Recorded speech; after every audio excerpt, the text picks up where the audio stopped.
Hi, this is Mr. Clapp doing my first attempt at recording a video of my sun presentation.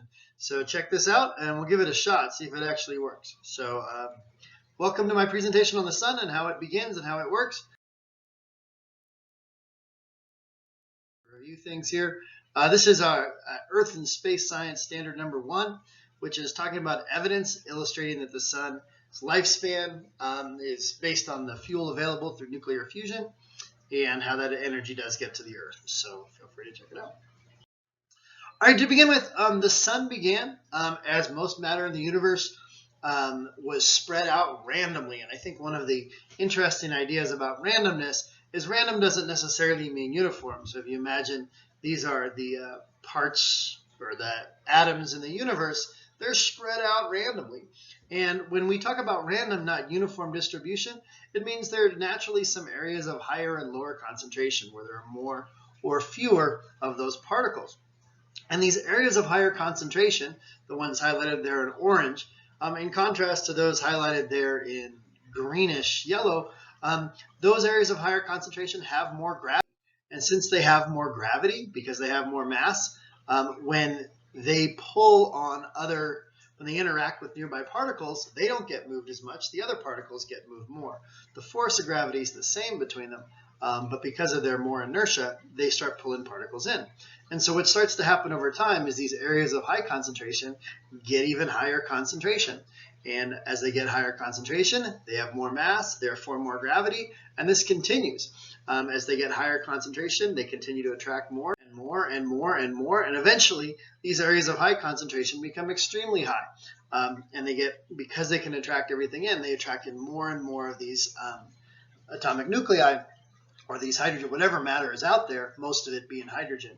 And so what we end up getting are these really dense balls of hydrogen that are just formed based on gravity. And gravity causes the hydrogen to come together, and then that hydrogen that comes together gets more mass and starts to draw in more hydrogen. Again, as these balls of hydrogen get more and more massive, they draw in more and more hydrogen, and they get warmer because all the hydrogen keeps clubbing together, and all the friction and all the other forces interacting there start to heat it up, and it starts to get very high pressure and very high heat in the core, and the temperature of the core goes up and up and up. And sure, it's hot everywhere, but in the core of the core of the core of these balls of hydrogen, they get very, very hot. And they can get so hot that they get to the point where they can actually undergo nuclear fusion.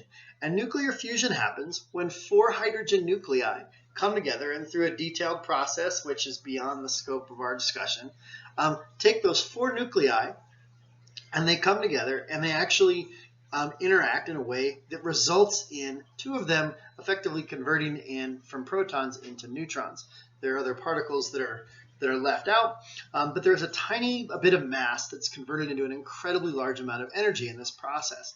And so those 4 hydrogen nuclei form 1 helium nucleus. And that helium nucleus has a slightly smaller mass, and that tiny little bit of mass is converted into a large amount of energy. And this large amount of energy is released in the form of radiation. And what it does is a huge amount of radiation that's released from this small atom bumps into nearby atoms and stimulates the same process to continue going on. And we get this chain reaction where more and more nuclei start colliding together and fusing hydrogen into helium. And at this point, the ball of hydrogen has formed a star. And in the core of this great big ball of hydrogen, we start getting this gigantic fusion reaction going on where more and more hydrogen nuclei fuse together to make helium and convert a small amount of energy, mass, into a large amount of energy. So at this point, we have gravity trying to crush this ball of hydrogen, or which we'll now refer to as a star.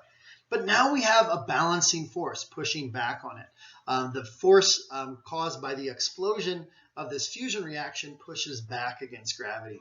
And therefore, the star sort of stays in a stable state where it's fusing hydrogen into helium in its core, and outside gravity is trying to crush it.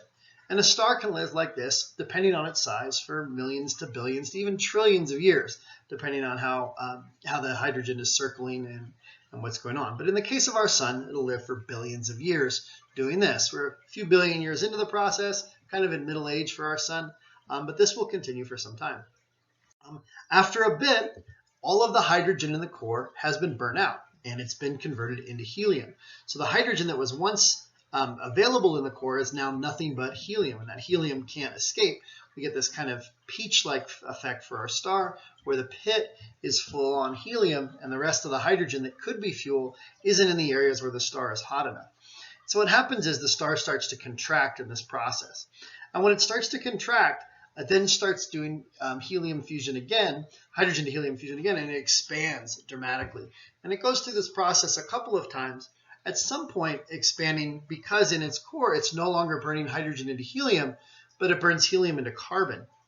And when it starts burning helium into carbon, eventually all of the rest of the mass of the star is blown away as the force of these violent reactions overcomes gravity, and all we're left with is this core of carbon, or in some cases other things like silicon or magnesium, and we end up with this white dwarf in the center, which is essentially what was once the core of the star is now the entirety of the star as the rest of the star leaves. So, in summary, how does the sun live? What does our sun do? Our sun became a star as hydrogen came together through fusion. Fusion is that process that powers the star, and what it does is it converts those hydrogen into helium and converts this tiny little bit of mass into a large amount of energy that's released in the form of radiation, which goes far, and including coming to us here on Earth. And our sun will continue to do this until it runs out of helium in its hydrogen in its core, at which point it'll change its shape, grow and cool, become a red giant, and then finally leaving behind just a carbon core or a carbon white dwarf at the end. Thanks for checking out our video. Here are some of our resources that we used in creating this. Thank you so very much. I hope this is clear.